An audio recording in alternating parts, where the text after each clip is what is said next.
Et bonjour tout le monde. Comme d'habitude, on va attendre que ça mette que je suis connecté devant.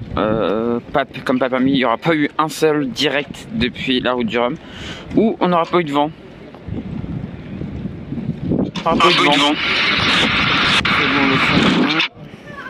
Le son est bon. Je coupe ça. Et je reviens là. Et voilà. Et on attend juste que ça se mette bien en place. Et du coup, je vais vous présenter les classes 40 de cette route du Rhum. Je commence à 12h30 parce que après il y a la sortie des ultimes qui sont là derrière, enfin là-bas derrière. Donc on va aller voir la sortie. Après j'irai voir moi la sortie des ultimes dans le SAS. Alors sachant que tous les ultimes vont peut-être pas sortir. C'est au choix en fait. Les skippers ont le choix avec les équipes techniques ont le choix de soit y aller, de soit pas y aller. Là actuellement il y a énormément de vent. Si ça continue comme ça, je pense qu'il n'y a aucun qui va tenter le coup et que tout le monde doit préférer, je pense, partir de nuit, parce que là pour l'instant il y a vraiment trop de vent quoi. Pour l'instant il y a un vent vraiment là, c'est hard quoi. C'est hard. Pour l'instant donc du coup on est vendredi. La météo se précise, ça va être hard.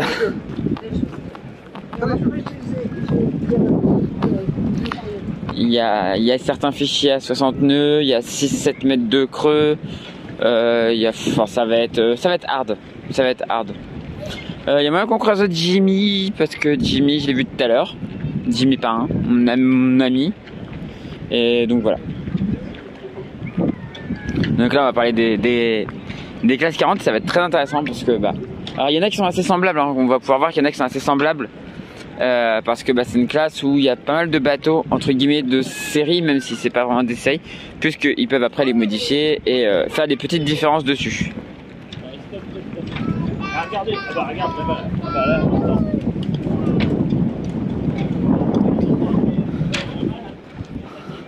Alors ça a pas l'air de me dire le live enfin l'uptime a commencé, c'est chiant ça. Ça prend toujours 3 plombes.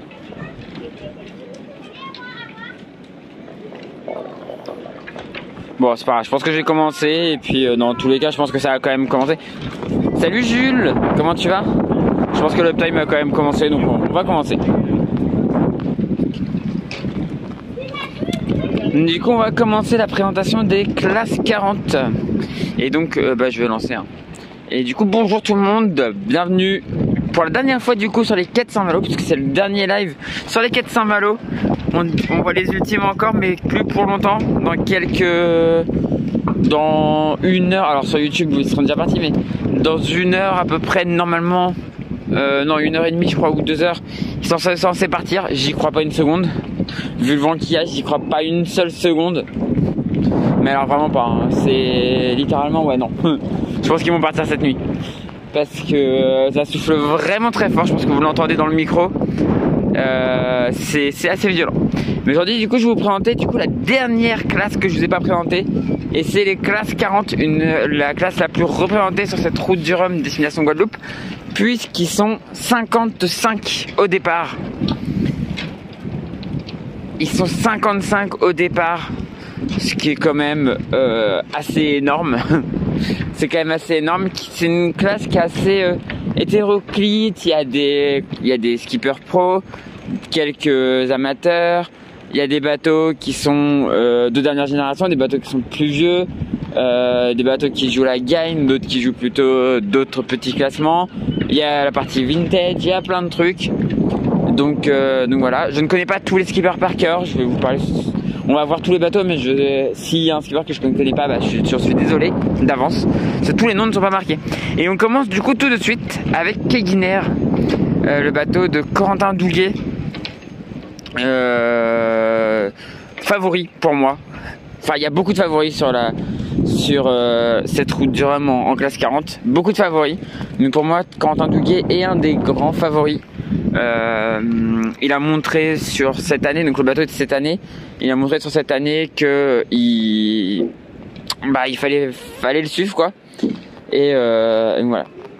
un très beau bateau, donc avec comme tous les bateaux de nouvelle génération, une étrave en SCO que j'adore, que je surkiffe et que j'ai hâte de voir sur Sail Away. Voilà. Mais quand on aura les classes 40 sur Sail Away avec le beau designer.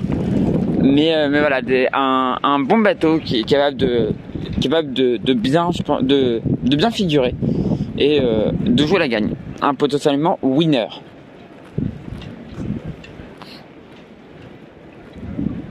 On va passer sur un autre bateau et là on passe d'un extrême à l'autre, puisque là vous aviez un bateau capable de gagner et là vous avez un vieux bateau, le numéro 98, donc un bateau qui date au moins des années 2010, voire avant, même avant je pense qu'on va même avant les années 2010.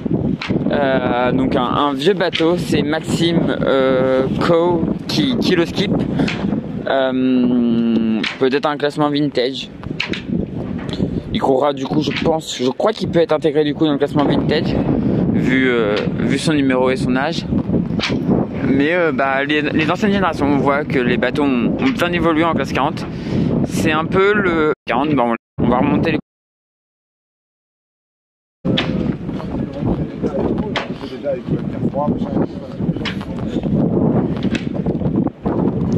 Donc le 65, pareil, je ne sais pas. Alors j'ai pas le nom du skipper. Côté un peu plus moderne, donc à voir. Du coup de années et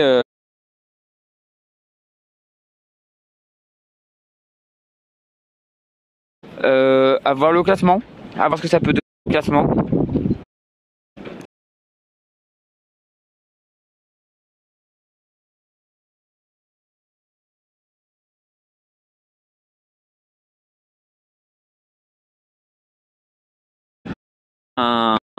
D'avoir une idée. Maintenant on a Team Snef de Xavier Maquet en favori. Xavier qui commence à bien connaître son bateau, est un grand skipper qui a fait de très belles années en Figaro, malgré quelques petits soucis. Je reviendrai pas dessus, mais ça commence par Central et ça finit par Paluel. Voilà. Mais on va éviter de trop en reparler. Mais Xavier qui peut faire une très belle route du Rhum. Franchement, il a un excellent bateau et il navigue très bien. Il a fait aussi des beaux classements cette année, donc à voir.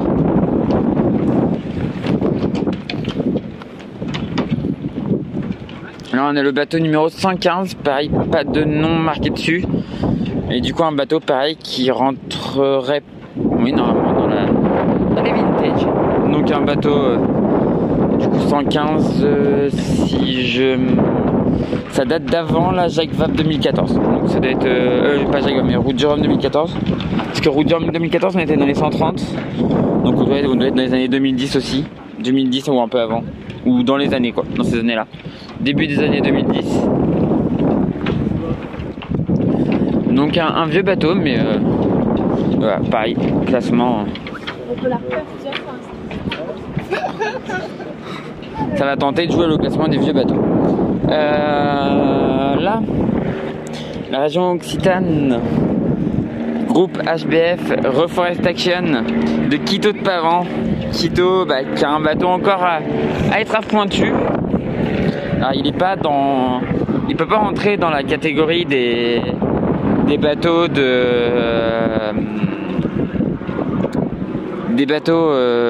vintage, puisque son bateau est trop récent pour ça. Mais s'il y a un problème avec il y a beaucoup de SCO quand même pour qu'il y ait un problème sur tous les SCO, mais il y a moyen. Il y a moyen peut-être de jouer avec les pointus, avec les autres pointus. Ça peut être un des meilleurs pointus, je pense. Donc comme je disais, on va découper un petit peu les classes 40, on va les découper un petit peu en plusieurs catégories. Il y a les vintage, les pointus et les SCO. Et je pense que clairement Quito peut peut jouer la win dans les pointus quoi. Et le dernier bateau, le numéro donc c'est un vieux bateau, donc les recycleurs bretons Navaléo, et j'arrive pas à voir son numéro, mais on va regarder sur le côté.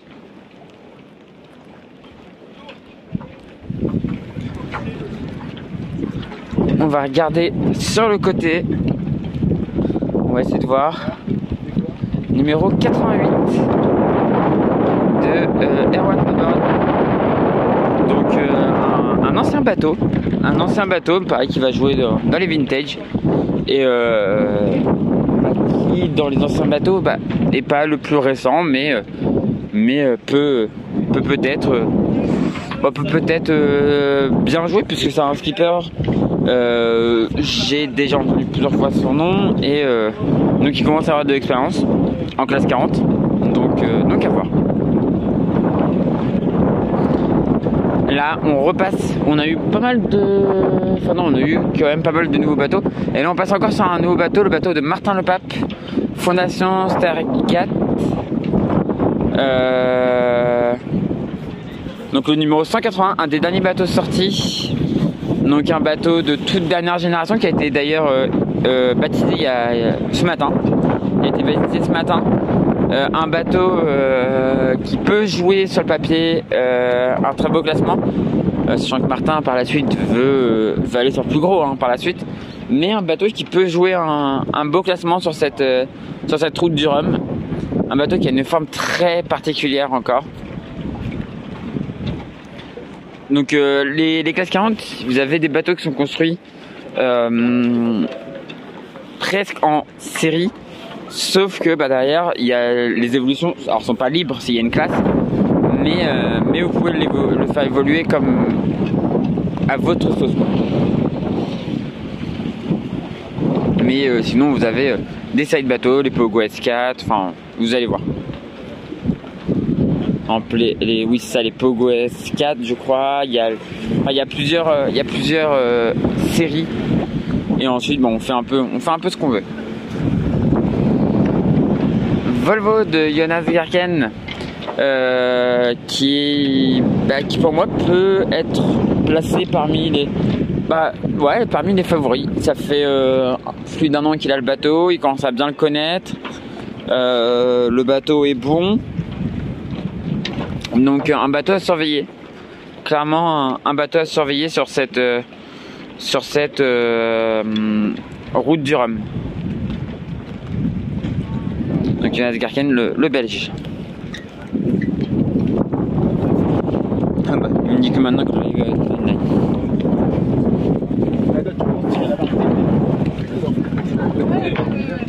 Non, on peut partager. Alors, encore un SCO Laurent Combruby. Donc encore un bateau à étrave arrondi. Il y en a énormément. C'est clairement devenu la norme en classe 40.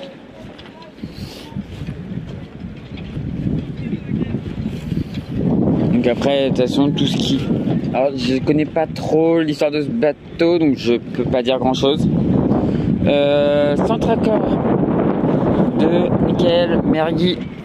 Donc pareil, un des derniers bateaux sortis, un 183, vous voyez, avec tout à l'heure on a vu Fondation Stargate qui est le 180. Donc un des derniers bateaux sortis à surveiller quoi. À surveiller, c'est des bons bateaux. En étravesco, donc ouais, il va vraiment y avoir une lutte. En classe 40, il va y avoir une lutte assez phénoménale. Alors les débuts vont être très durs, là, vu le vent, vu les conditions qu'ils annoncent, la lutte au début va être, les premières heures de course, les premiers jours de course vont être très durs pour eux. Mais une fois que ça va être plus cool, il va y avoir de la bagarre dans tous les sens quoi. Redman d'Antoine Carpentier, un sérieux favori quoi. Encore une fois. Encore un sérieux favori. Le bateau, il le connaît très bien. Il a déjà plusieurs années. Le bateau est très bon, on l'a vu. Donc vraiment un skipper à suivre. à suivre sur cette classe et ça peut vraiment jouer la gagne. Salut. Ouais, Dieuploy, il y a du vent, ouais, il y a pas mal de vent, ouais. Là on repasse du coup sur un plus vieux bateau, le 124 et je vais regarder le nom. Anatole Facon. Donc un bateau pointu, plus ancien que celui de Quito. Comme je disais, je pense que celui de Quito va vraiment jouer pour moi les avant-postes chez les pointus, avec un autre bateau là-bas, le 145, le Galet, qui va aussi, je pense, jouer la win chez les pointus. Donc est-ce que celui-là pourra se battre avec eux? À voir. Bah ça va et toi, Dieuploy?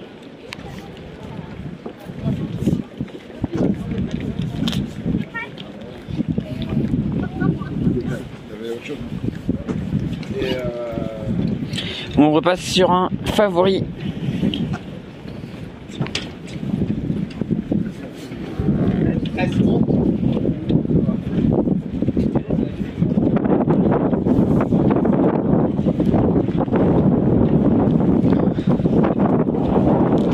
On repasse sur un favori, Jean Galfion, sur le 163. Un bateau de cette année ou de l'année dernière, je sais plus. Un très bon bateau. Il a déjà montré des bonnes aptitudes. Franchement, ça va être un bateau pareil à suivre. C'est peut-être pas... Jean est peut-être pas le meilleur skipper de toute la classe, mais bah non, pas de cette année. Il est bien de l'année dernière, parce que 163, sinon avant on a 180. Après il y a eu beaucoup de construction cette année et l'année dernière, donc c'est toujours un peu ça, c'est toujours un peu compliqué de se rappeler qui a été fait cette année, qui a été fait l'année dernière, parce que comme vous pouvez voir, hein, 161, 163, 167, 160, voilà, il y a eu beaucoup de construction, mais Jean Galfion, un bateau à suivre.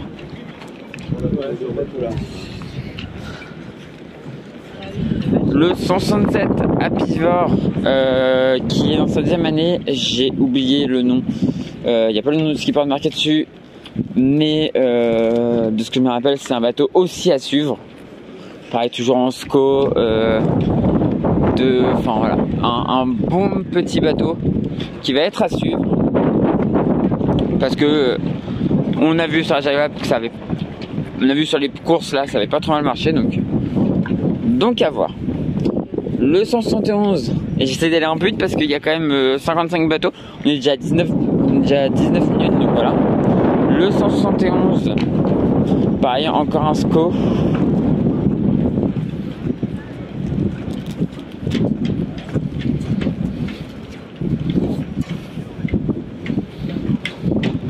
Et malheureusement pas de nom non plus, mais voilà, encore un SCO.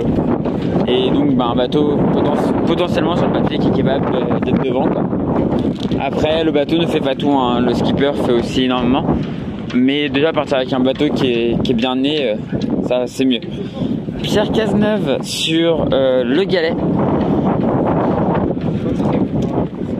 un bateau pareil à suivre pour les pointus.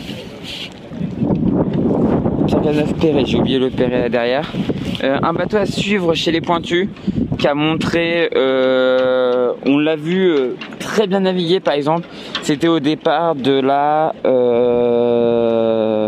Normandie Channel Race, un bateau qui était devant, et franchement un bateau à suivre très fortement dans les pointus. Moi je m'en méfierais énormément.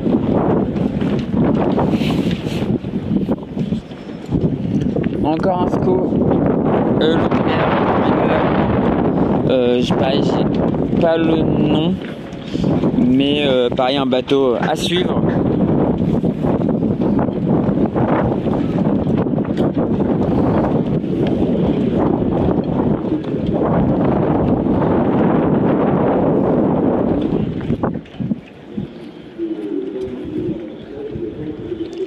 Le classe 40 numéro 100, donc bah pareil, un bateau qui va courir pour les vintage, bateau vintage, un des bien placés dans les vintage. Il est assez haut en numéro, donc un bateau qui a peut-être été un peu plus évolué, un peu est vraiment plus ancien. On passe maintenant sur un autre SCO. Il y en a énormément, hein. Il y a énormément de SCO.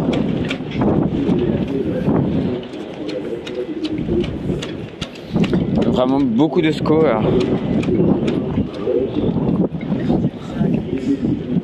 Malheureusement, on a beaucoup de... ah non, c'est même pas un SCO. Non, attendez, j'ai dit une bêtise. C'est pas un SCO. 154. C'est l'ancien bateau de...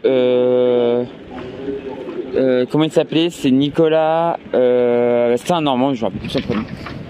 Mais on a un bon bateau.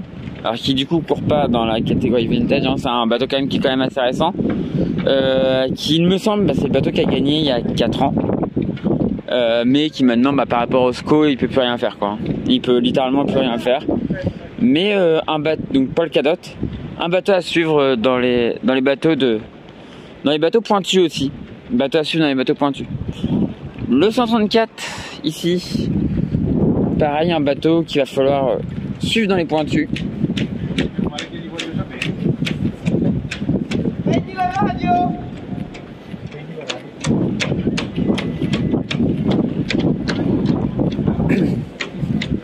Et qui est skippé, et on a un nom là, c'est parfait.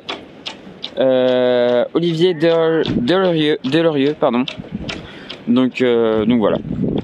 Everial de Stan Turé, un bateau de cette année, si je me rappelle bien. Un bateau qui va être très rapide, qui risque d'être très rapide. Stan est un dur au mal.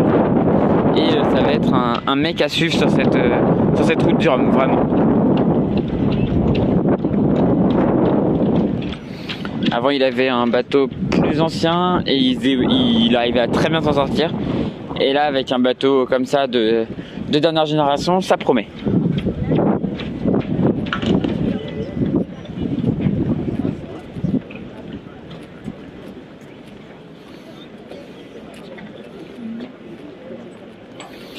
Et on passe sur le dernier classe 40 de ce côté-là, Donald Alexander, sur le numéro, j'ai pas regardé le numéro avant d'arriver, numéro 151. Sur le papier bateau à suivre. Salut que casse. Sur le papier bateau à suivre. Après à voir.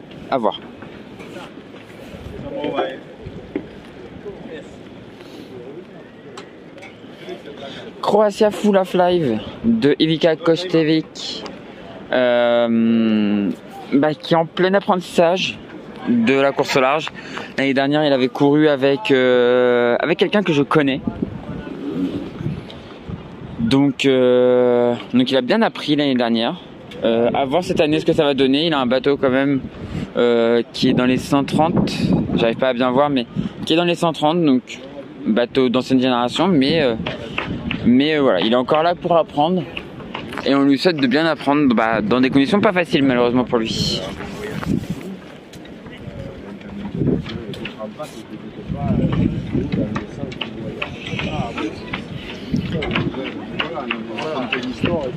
Le 169, et regardez juste la forme à l'avant. Quand vous regardez de l'avant, la forme de ces bateaux, j'adore. C'est juste extraordinaire. Ces bateaux, en fait, au lieu de rentrer dans l'eau, rebondissent, et c'est assez phénoménal. Ouais, même pour celui qui va pas voyager. Donc c'est le bateau de Rubert Henry. Donc 169, donc c'est de l'année dernière normalement. Donc sur le papier un bateau de dernière génération, mais à voir ce que ça donnera.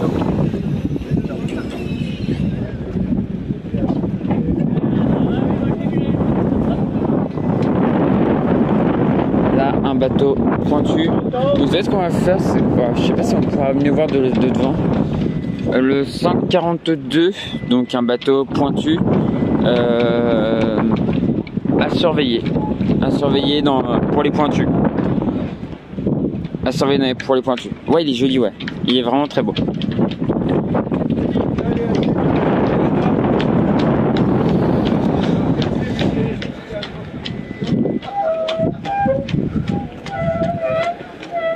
On repasse sur les SCO. Il me semble Alberto Bona, je crois, sur... il me semble, je crois, de tête, sur Pirelli, donc un des derniers classe 40 sortis. J'arrive pas à voir le numéro, mais sur le papier, bah, c'est un très bon bateau, à voir ce que ça donnera. Edenred, là on revient dans un favori. On revient dans un des favoris avec Emmanuel Leroc. Un des favoris pour moi. Le bateau est excellent. Attends, je regarde. Non, c'est bon. Je viens de pas mettre de la pub. Le bateau est excellent. Donc, bon, ouais. Bateau à surveiller. Bateau à surveiller de très près.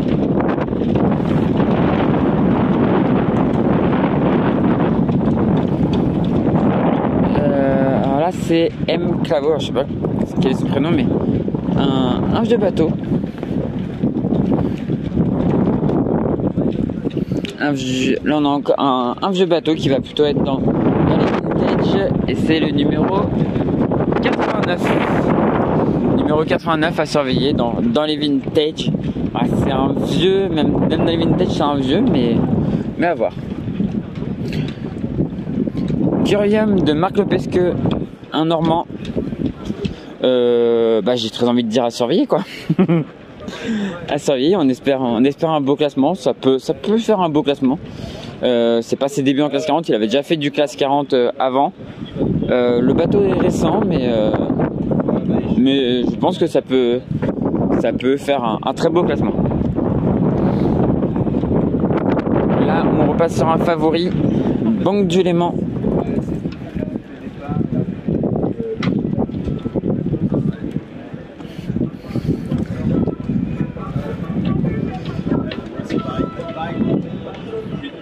Donc Banque du Léman, et alors ils ont pas remarqué le nom, donc attendez, je vais juste checker parce que en tant que favori, ça serait quand même con que j'oublie de vous donner son nom, donc je vais juste. Donc du coup je vais juste vous le donner en direct comme ça. Donc je vois plus si vous marquez des trucs les gens, mais je reviens. Classe 40, hop. Alors, ah oui, donc Leclerc, Ville-le-Grand, donc qui est là, c'est Antoine Magret. On n'a pas encore vu. Famine. Xavier Maquet, on a déjà vu.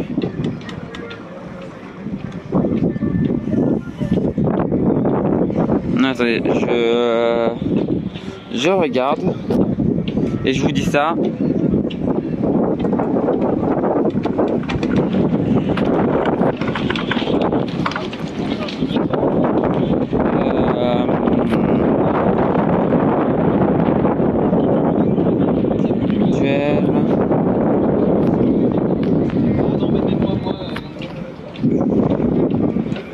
Ah voilà, Simon Coster. Mais en plus je le sais d'habitude, mais là j'ai un petit trou de mémoire. Vous savez, des fois quand on répète tout comme ça, des fois on a des petits trous de mémoire. Donc Simon Coster sur Banque du Léman, pour moi un des grands favoris aussi, un des grands favoris de la classe 40. Le bateau il le connaît par cœur. Ça fait quelques années qu'il est à l'eau. Je crois qu'il est à l'eau depuis 2019 le bateau. Parce que je me rappelle du bateau à la Jacques Vabre en 2019 qui venait d'être maté, qui venait de courir. Donc du coup un bateau à suivre.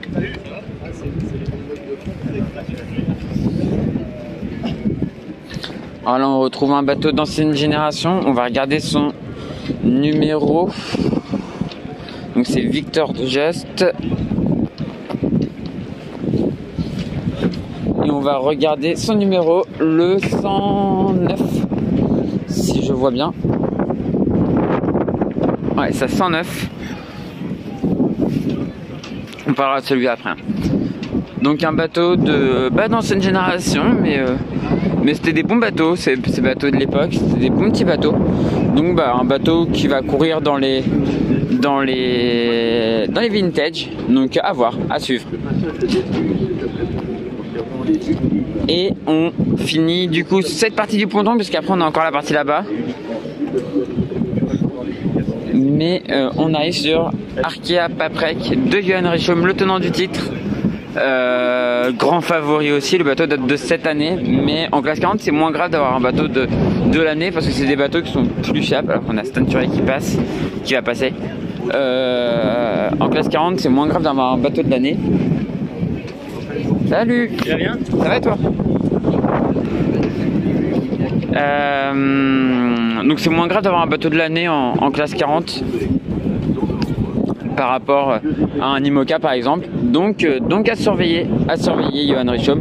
Il pourrait faire un beau classement. Il pourrait faire un très beau classement. Alors que vous voyez, hein, je suis reconnu partout. Hein, Stan Turet qui me dit bonjour et tout. Enfin voilà. Bon, du coup on quitte maintenant cette partie du bassin. Enfin cette partie des pontons. On dit au revoir à ces classes 40 ici. Puisqu'il y a une autre partie qui est amarrée là-bas. Et donc il va falloir qu'on retourne un tout petit peu dans la foule. En espérant que je pourrai descendre parce qu'avec le départ des ultimes, il y a une partie des bassins, des pontons qui sont fermés. Et du coup j'espère pouvoir descendre au niveau des classes 40. Et une fois que j'aurai fini le stream, moi je vais vite aller voir le départ des ultimes. Je pourrais pas aller sur les pontons, donc je vais peut-être aller me mettre au niveau de l'écluse. Sachant que demain matin, il faut que je sois à... Ouais, grosso modo que je sois sur le village à 6h demain matin pour faire le passage de l'écluse avec Wilfried sur Critère 8. Donc demain, un grand moment à vivre que je ne streamerai pas, je vous l'ai déjà dit, mais un moment qui va être émouvant pour moi. Hop, allez, c'est parti.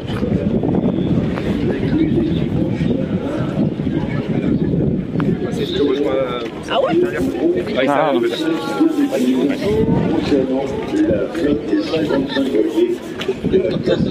allons prendre la direction de l'écluse aux alentours de 13h30.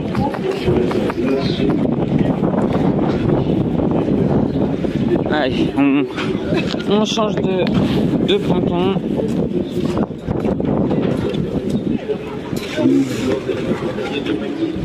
Et du coup on va aller selon moi sur une des chances de victoire féminine sur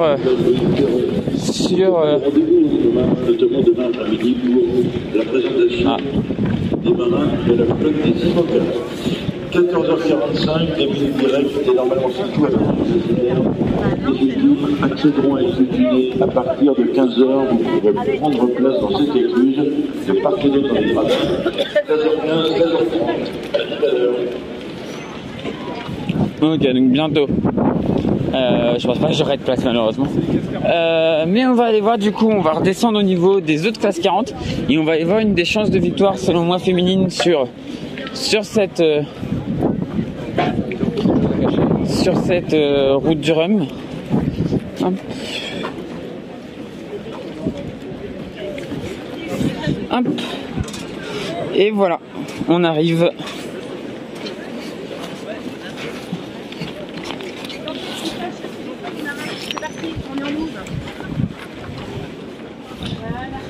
Et donc voilà, le classe 40 numéro 170, la boulangère bio de Amélie Grassi. Pour moi, une des chances de victoire féminine sur cette route du Rhum.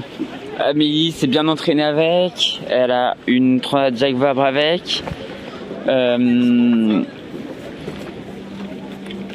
sait qu'elle est acharnée, elle est talentueuse, donc une chance de victoire pour moi féminine. Amélie Grassi a vraiment surveillé de très très près. Elle pourrait être très... Puis elle a l'air d'être assez confiante malgré la météo. J'ai parlé un peu avec elle hier soir et elle a l'air d'être très confiante. Jules Bonnier sur en classe 40 en pointu, le 153. Ça peut jouer le classement des pointus, tout ça. Jules Bonnier en plus c'est pas un débutant, donc franchement à surveiller Jules Bonnier. C'est du pointu, donc ça risque d'être un peu moins bon que les SCO, mais à surveiller vraiment pour la suite en pointu.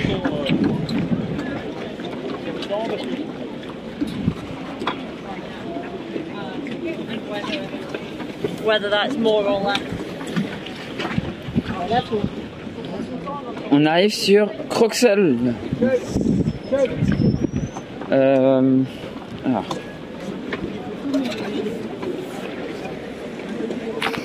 Croxel, j'ai oublié. Donc Croxel, c'est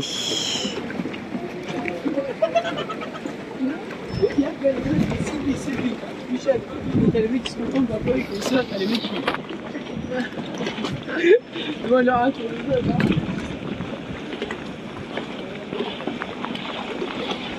vois. Alors je vous dis ça parce que pareil, trou de mémoire là, petit trou de mémoire.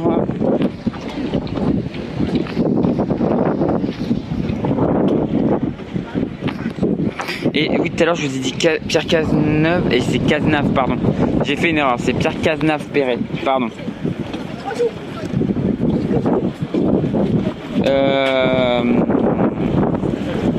C'est Aurélien Ducrot. Donc Croxel de Aurélien Ducrot, pareil, un concurrent à surveiller de très près. Bateau de l'année dernière, si je ne m'abuse. Donc bateau à surveiller. Et merci pour ton resub, Matradi. Et salut Mathis. Comment ça va?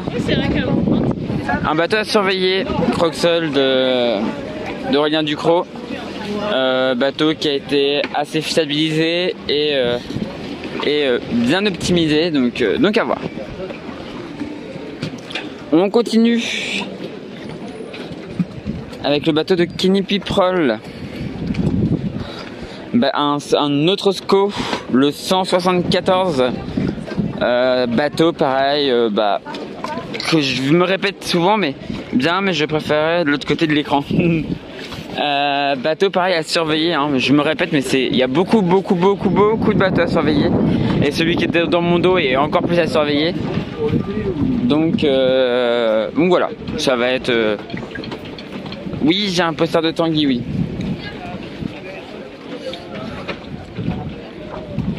Donc ouais, à surveiller.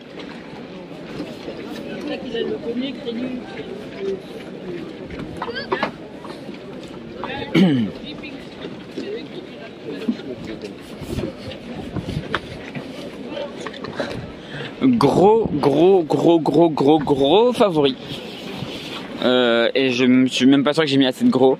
La Lipinski sur Crédit Mutuel, qui d'ailleurs se fait construire un nouveau bateau. C'est Mathis qui me l'a appris, je savais pas du tout. Un nouveau classe 40. Gros favori, le bateau est excellent. Il va extrêmement vite. Il connaît son bateau sur le bout des doigts. Il l'a depuis. Pareil, il a fait la Transat Jacques Vabre 2019, la Jacques Vabre 2021. Il a fait plein de courses. Il connaît le bateau sur le bout des doigts. Un bateau à surveiller, un skipper à surveiller. Ça promet. Et Mathis, j'ai même un poster de Charles, tu vois. Mais il sera meilleur de ta vue. Baptiste Hulin sur le 152 Rennes-Saint-Malo Métropole. Donc c'est le bateau en gros avec lequel des jeunes skippers malouins peuvent partir faire leur première route du Rhum. Non, tu as été à voir... Non, j'ai pas de dédicace, non. Mais un bateau pointu à surveiller, même si c'est sa première Jacques Vabre, mais route du Rhum, pardon. Première route du Rhum, mais bateau à surveiller, parce que le bateau est bon. Enfin, c'est des bateaux assez récents, hein, même si ça est pointu. C'est quand même des bateaux assez récents, donc à surveiller. Et on voit que Croix à Foula Flav, c'est le 130. J'avais plus tout à l'heure, c'est le 130.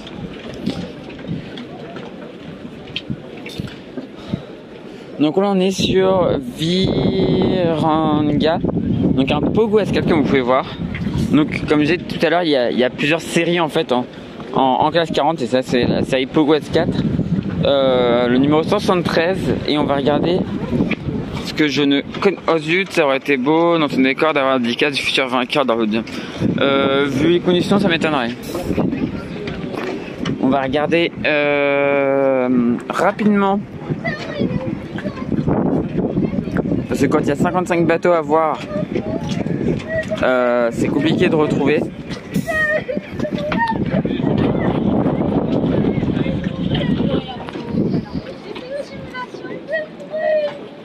Ah non, Alberto Bona c'est sur Ipsa. Et tout à l'heure je vous ai dit alors faut que je regarde pour du coup quand je vais voir alors ça c'est le bateau. Alors du coup je vois pas ce que vous écrivez. Emmanuel Hamez peut-être Viran. Ouais c'est ça. Donc c'est Emmanuel Hamez sur ce bateau. Et donc faut que je regarde Pirelli là. C'était parce que j'ai dit une bêtise tout à l'heure, ça m'arrive. Hein. Je suis pas parfait.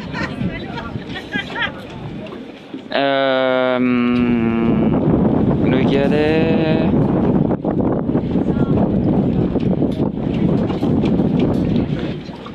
Volvo.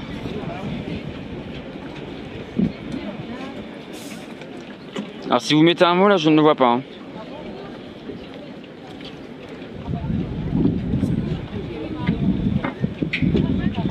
Ivica.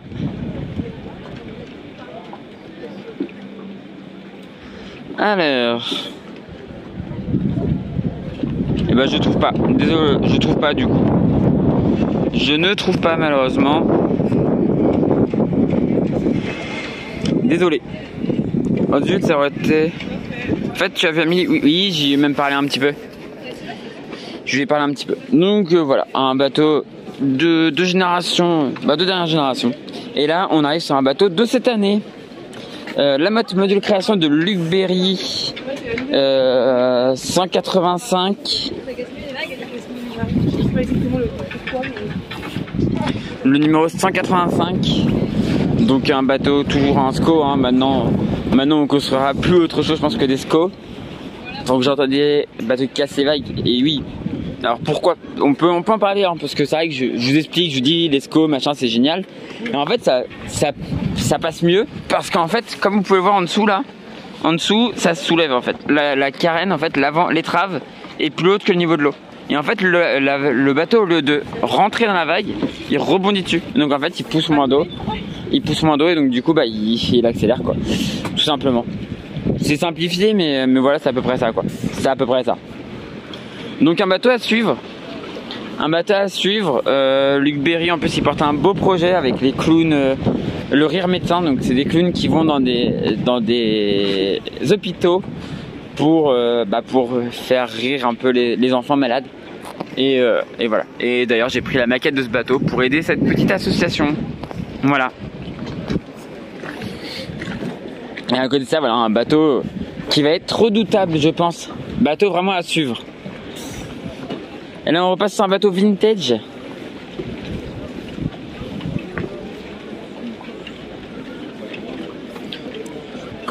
Geoffrey Matazinski, le 97.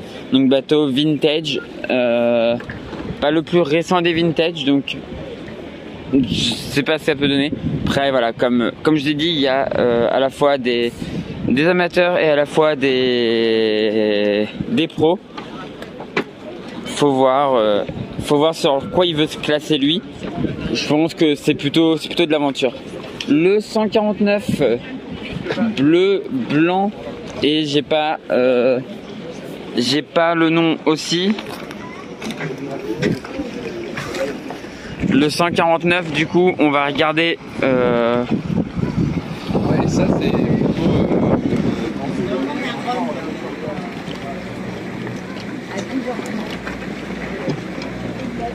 je vais essayer de trouver le nom du skipper parce que je ne l'ai pas là. Recycleur breton, glace, la boulangère, de Palmine, Evarial, groupe Nef.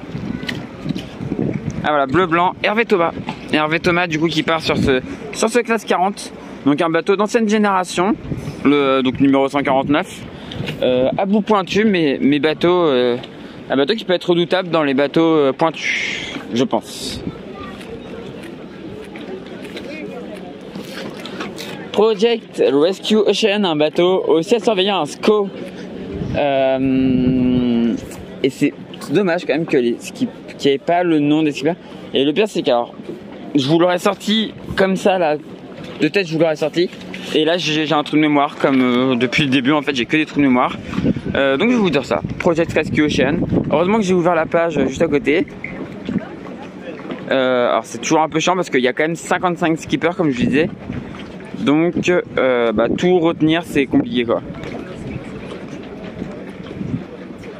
Je pense que l'année prochaine il faudra vraiment que je me fasse une fiche avec tout écrit pour pouvoir avoir une fiche à la main.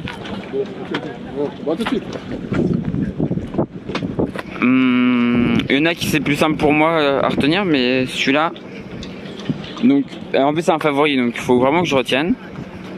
Il faut vraiment que je vous le dise du coup. C'est Axel Trien sur Project Rescue Ocean. Bateau à suivre. Oui, Axel Trien, ouais, je viens de trouver. Donc bateau à suivre, hein, favori, le bateau est excellent, a été optimisé depuis un petit moment.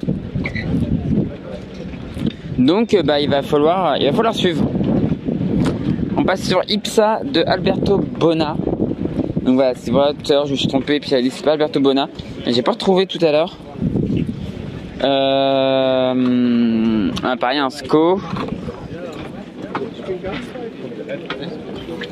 Le 186. Alors je comprends toujours pas pourquoi on a des. Si vous regardez sur le côté du bateau, on voit qu'il y a une partie plus haute. Vous avez en fait donc le liston du bateau et vous avez une partie qui remonte. Et ça, j'ai toujours pas compris à quoi ça servait. Et j'arrive pas à comprendre en fait. Et ça m'énerve un peu de pas comprendre, mais voilà. On met un bateau de dernière génération. Alberto Bona avant, si je me rappelle bien, a fait du Mini 650. Ça va être un mec à suivre. Ouais, il est très ressemblant à la Motte Module Création, ouais. Ça va être quelqu'un à suivre sur cette route du Rhum. Parce que ça peut bien marcher, comme tous les SCO en fait, hein, comme tous les SCO. Mathieu Perrault sur Interinvest, pareil, encore un SCO, le numéro 175. Donc oui, les classes 40 sortent, peut-être pour la sécurité, peut-être. Les numéros, les bateaux sortent par numéro en fait, donc le classe 40 numéro 1 c'est le plus ancien et jusqu'au dernier construit. Donc voilà. Donc 175, on voit que le Tourmentin est de sortie, on se demande pourquoi. Ou l'écoulement de l'eau, mais je ne pense pas. Je sais pas du tout. On voit que les Tourmentins sont en test. Hein. Ils vont servir, je vous rassure, ils vont servir. Donc un bateau Interinvest, donc un bateau de dernière génération, pareil qui va être à suivre sur cette route du Rhum. Un beau SCO.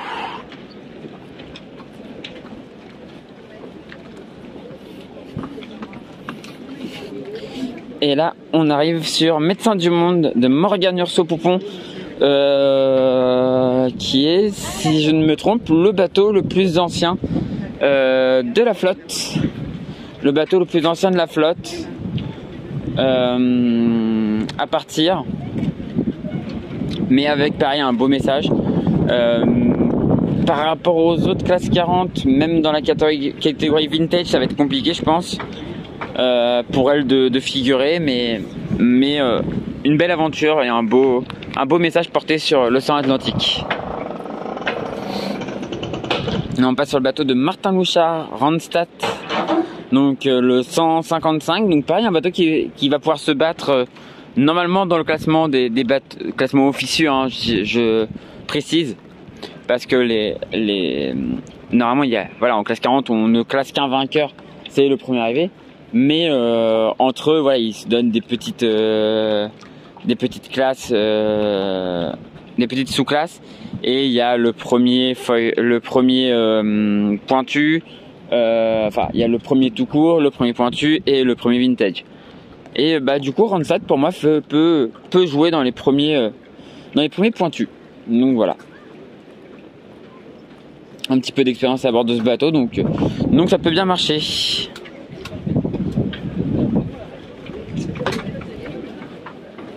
On arrive presque au bout.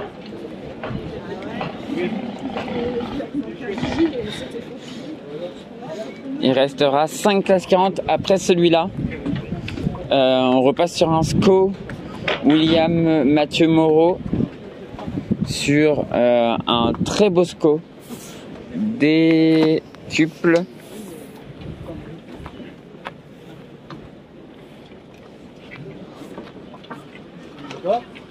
le numéro 184. Donc un beau bateau, un SCO à vraiment surveiller comme je pense tous les SCO. Et là on repasse sur un pointu, le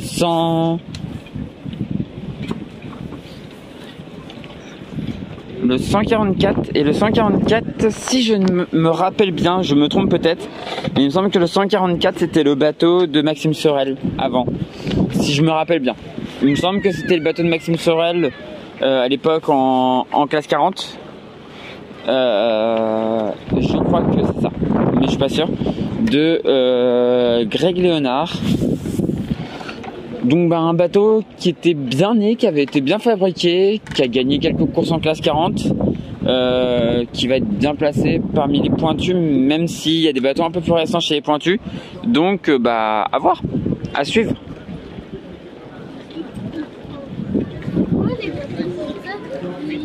En fait, à l'époque où il y avait peu de SCO, j'aurais dit ouais, ça peut clairement faire quelque chose. Là, c'est compliqué.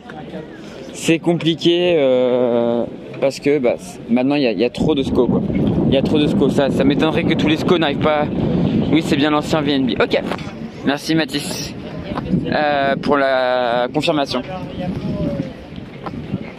On va essayer de voir l'autre derrière. C'est le 123. Donc un vieux bateau. Donc un bateau qui normalement rentre dans la catégorie vintage.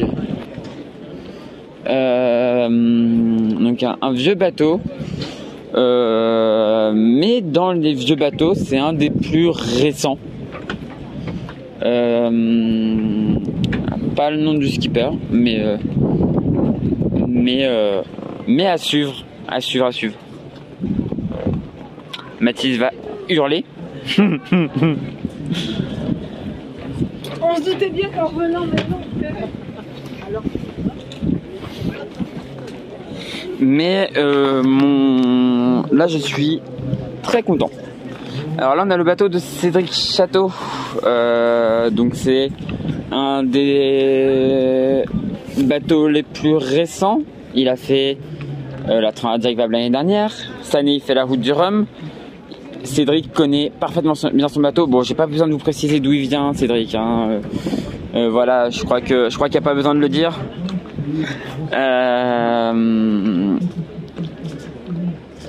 Donc un très bon bateau, à voir ce que Cédric va réussir à en faire.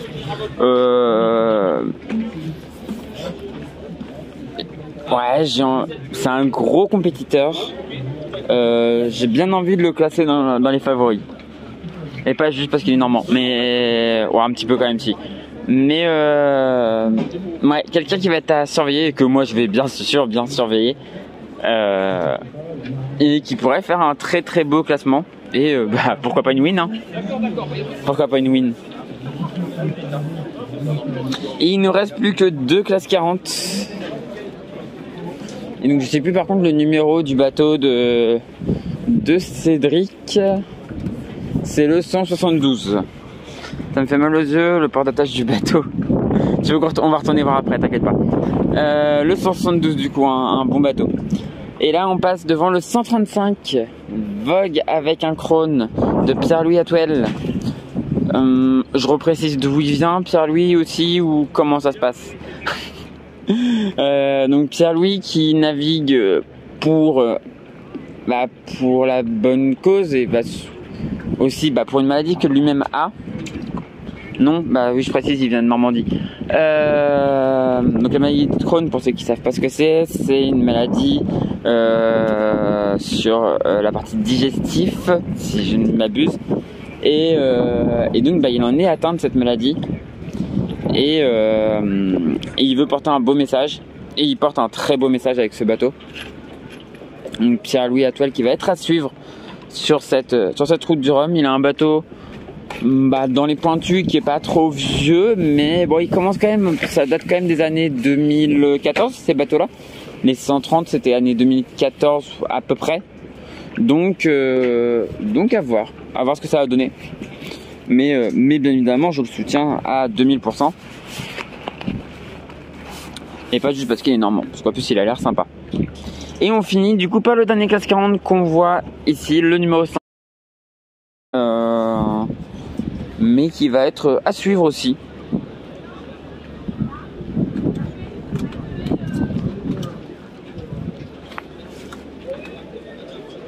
Avec Florian Guéguin. Florian Guéguin qui en prendra la barre. Voilà. Bah du coup on va juste se remettre ici. On a 56 minutes, on a bien avancé, on a bien fait le truc. Maintenant moi je vais aller voir la sortie, je vais aller essayer de me trouver une place dans les gradins pour voir la sortie des ultimes. Je me remets là pour faire plaisir à Mathis, tu vois, t'as vu là c'est joli ça. T'as vu ça c'est bien. Voilà, le Havre Plaisance, hein, voilà, la base.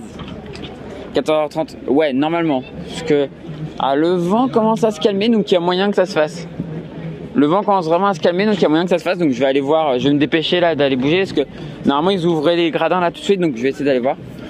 Mais du coup les gens, je vais vous laisser. Donc je vais vous laisser là-dessus. Moi je vais aller voir la sortie des ultimes. Et ensuite, je vais continuer à me promener. Demain matin, je ferai la sortie. Demain matin, très tôt, on fera la sortie de Critère 8. En fait, ouais, allez-y. Je suis bien chez moi, ne pas entendre Charlie Dalin, c'est Château Normandie. Mais voilà, bon, il a un très beau logo derrière. Enfin, voilà, nickel. Et il porte aussi les couleurs d'une belle association, Imagine for Margot. Voilà. Qui est une association créée par, je crois que c'est la mère de Margot qui est une petite fille qui est décédée du cancer. Voilà, mais du coup les gens on va cesser là-dessus. Voilà, je vais aller me remettre dans un endroit peut-être un peu plus calme. Non allez, je vais me mettre là. Je vais me mettre là pour vous dire à plus du coup. Non je rigole, ça fait plaisir de te revoir. Du coup on se dit à l'année prochaine pour la Jacques Vabre. Ah ben bien évidemment. Bien évidemment, faut qu'on se voit pour la Jacques Vabre. Mais du coup les gens, je vous souhaite une bonne fin d'après-midi. Une bonne fin de journée. Et je vous dis à peut-être dimanche, je ferai un stream depuis le Cap Fréhel, mais je sais pas sûr. On verra. Sauf que moi j'ai passé pas mal de temps au Cap Fréhel, du coup en attendant Wilfried. Donc on verra.